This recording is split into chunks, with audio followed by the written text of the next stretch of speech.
These No Kings rallies actually look pretty representative to me of the Democratic coalition. I saw people flying the hammer and sickle in New York City. I saw Hezbollah flags. I saw Hamas flags. I saw Palestinian flags. I saw trans signs. I see weirdo liberal boomers out there. This is pretty representative of the Democratic coalition, and that's who funds it as well, by the way. And so I think if America looks at this and says, what do the two parties stand for? They got it at the No Kings rally. No, I think if you Americans were out there, Republicans. You like hammer and sickle? You like hammer and sickle flags? That's not what that No King stood for. They had a bunch of them. That, and that is, they come from somewhere. All right, well, No Kings rally? I did. I went to 6, and I'll tell you, there's so much excitement. 6? There's so much energy. Yeah, that's a lot of free speech. I'll get you a T-shirt. You should come. That's a lot of free speech for a country with a king. That's a lot of free speech, and I'll tell you, there's so much. Let me be very direct right out the gate, because this is one of those moments where if you're paying attention, you can see way more than just another protest story. How is it that people who fled authoritarianism, people who fled communism, people who fled Islamic regimes and actual oppression are out in the streets waving American flags, thanking the United States, thanking President Trump for action against the regime in Iran, while at the exact same time, you got people born and raised in America marching in major cities chanting about communist revolution. That contrast alone should tell you everything about the real fight happening in this country. And I need people to understand this is not just Republican versus Democrat in the narrow electoral sense. This is not just about whether you like Trump personally, whether you hate Trump personally, whether you think he has betrayed somebody, or whether you think somebody else would do a better job. This is deeper than that. This is about ideology, right? So when it comes to ideology, I'm botching that word, but this is about what kind of country this is going to be, what values are being normalized, and what ideas are being pushed into the bloodstream of America, and who is either enabling it, excusing it, or pretending it's not happening. And I saw people recently saying things like Trump has lost the plot, or maybe the right has lost the plot, or maybe there is some bigger issue people are missing. On one level, I agree that there is a bigger issue people are missing, but not in the way they mean it. The bigger issue is that a whole lot of Americans still think this is just ordinary politics. And what we are actually looking at is an ideological war over the meaning of America itself. This is why, thanks to Elon Musk and X, because just being honest, we wouldn't have seen a lot of this, because if it were to the left in the mainstream liberal media, they are not going to show you the footage that cuts against the narrative, even though it's disingenuous and doesn't make or help for a productive conversation, but it's a narrative that they want to maintain, which is bias in itself, we can say, right? They are not going to show you the contrast clearly. They are not going to highlight the people who fled tyranny and now appreciate America more than many Americans do. They are definitely not eager to show you communist symbols being flown in the middle of American protest culture and then force a real conversation about what that says, which is we're doing here. We're having a conversation. But when you search this stuff, when you actually look at what people are waving, what people are chanting, and who is standing next to whom, the picture becomes very clear very fast. In New York City, you had people openly associated with communist imagery, hammer and sickle imagery, and rhetoric about revolution. And before anybody tries to dodge it, deny it, or pretend this is some tiny fringe that has nothing to do with the broader coalition, the problem is that this stuff keeps showing up in the left-wing spaces, and then the same people who benefit politically from those spaces act shocked when anyone notices. And that is why this matters. If Americans are trying to figure out what the two major parties actually stand for now, what the cultural energy around those parties looks like now, and where each movement is drifting, they need to look at this honestly, right? Because from where I sit, this has very little to do with ordinary policy disagreements and everything to do with a deeper worldview that is hostile to the American founding, hostile to constitutionalism, hostile to order, liberty, and completely comfortable flirting with ideas that history has already judged and found catastrophic. So before we get into the counterpost footage and before we get into another side of the story, you need to understand the setup. What we saw in these demonstrations was not random. It was a snapshot of where the modern left has been heading ideologically, whether every Democrat wants to admit it or not. So hit the like button, share the video, subscribe to the channel, and I want you guys to check this out. Working class revolution! Working class revolution! Solution! There is only one solution! Communist revolution!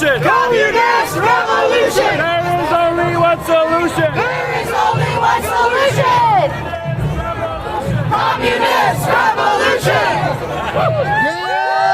Communism is gonna win, baby! Down for their occupation! Down their occupation! So you guys get the gist, right? So let's get into the actual breakdown because this is where the contrast becomes impossible to ignore. In New York City, as you see it, there were people openly chanting about working class revolution and communist revolution, not coded language, not subtle language, not academic theory, tucked away in some campus corner, but out in the open, loud and proud in the streets. And this is where I need people on the center and even some people on the right to stop acting surprised every time this kind of thing surfaces. For years, conservatives were told they were exaggerating whenever they warned that the left's rhetoric was drifting beyond traditional liberalism into socialism and in some cases straight up communist sympathies. We were told nobody really believes that stuff, nobody really supports that stuff, nobody really wants that here. But then the footage comes out, the flags come out, the chants come out, and suddenly the same people who dismissed the concern want to say, well, that is not representative, or that is just a few weirdos, or that is not what the event was about. At some point, you have to stop insulting people's intelligence. If this imagery keeps showing up in your movement, if these slogans keep showing up in your movement, if anti-American radicals keep finding a home in your coalition, then normal Americans are going to draw conclusions about what your coalition tolerates and where it is going. Now, compare that to what happened in Washington, D.C., because this is the part the media really doesn't want to emphasize, right? You had this huge counter protest with many Iranians coming out to appreciate President Trump's operations against the regime in Iran. You saw the American flags. You saw people chanting, "Thank you, Trump and USA." You saw Israeli flags, Iranian flags, and American flags. And before people get lost in one particular foreign policy debate or start trying to reduce the whole thing to whether somebody likes Netanyahu or dislikes Netanyahu, that is not the core point I'm making here. I've said it before and I'll say it again. At this point, you should be willing to criticize every government when they deserve criticism, including your own, our own. But even if you pull all that aside, there was a very obvious difference between the spirit of these crowds. Now, here goes the counter protest that I was talking about with the Iranian flags. Tough part, yeah.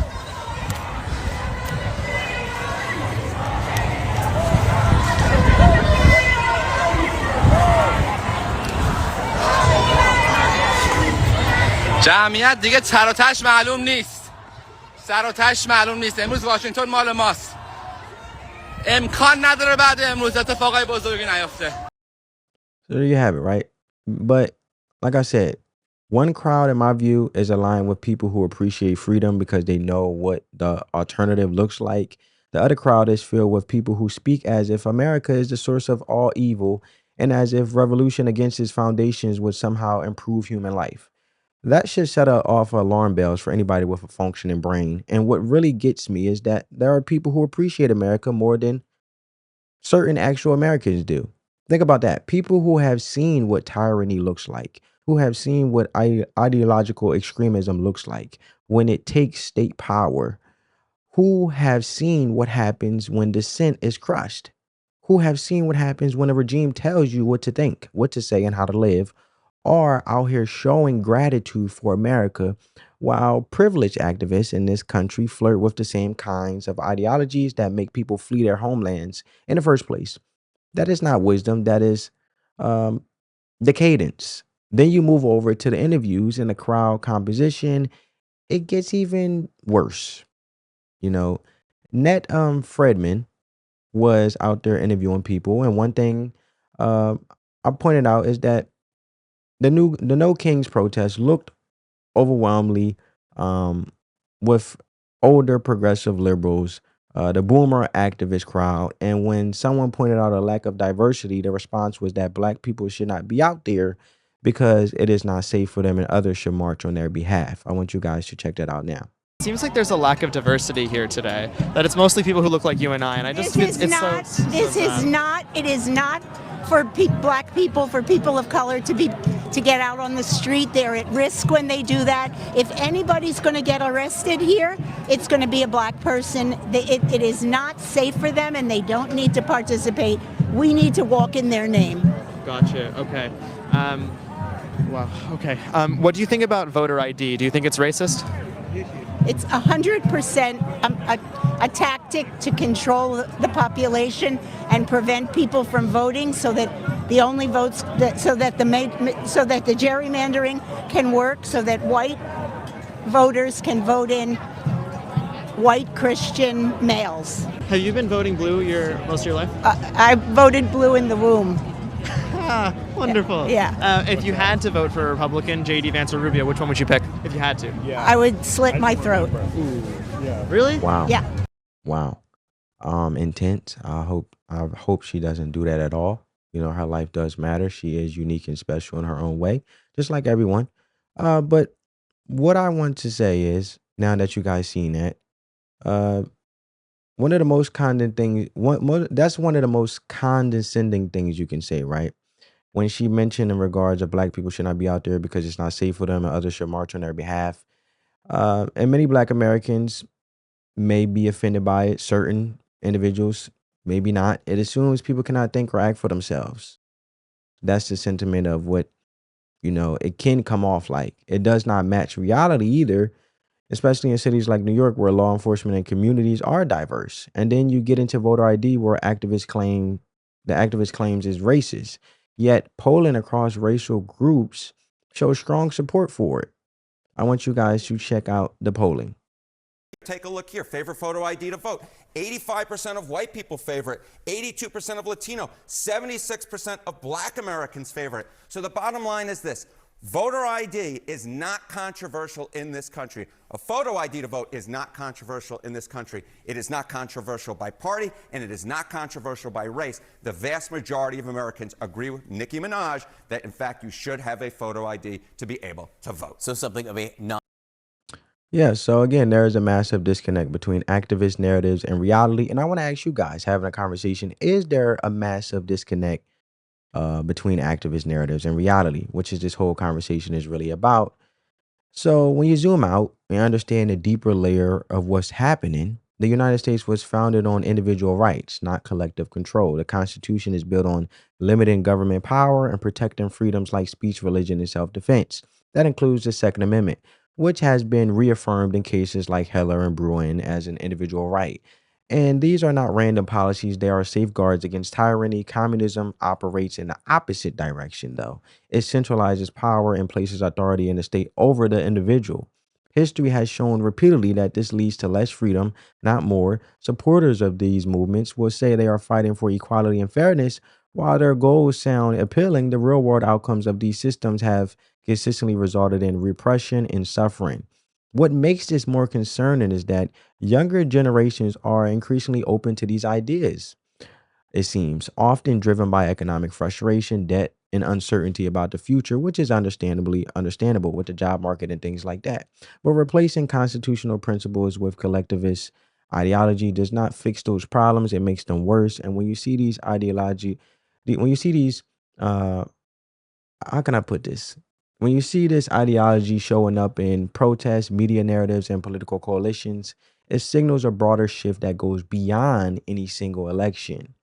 At the end of the day, before I close, I want to show you guys one more clip in regards to the matter, just so we got the bigger picture, got the synopsis of it, and I like to show you guys what's going on in regards to the matter relating to the topic and the framing of this conversation, right? Operation Metro Surge was just the tip of the iceberg. So that's Ilhan Omar in regards of talking about ICE in Minnesota when it came to, enforcing immigration laws. And I want to leave with this, like I was saying, at the end of the day, this is about the future of America. One side believes in preserving the Constitution, individual rights, and the foundations of the country while improving where needed, like safety and law and order. And the other side increasingly entertains ideas that reject those foundations entirely, like law and order or ICE, or, there should be a softer approach or zero to none consequences when it comes to crime and safety. That is the real divide. And when you see people waving communist symbols while others who fled oppression are expressing gratitude for America, that contrast should not be ignored.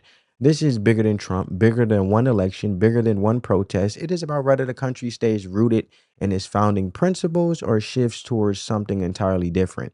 And that is the conversation we all need to be paying attention to.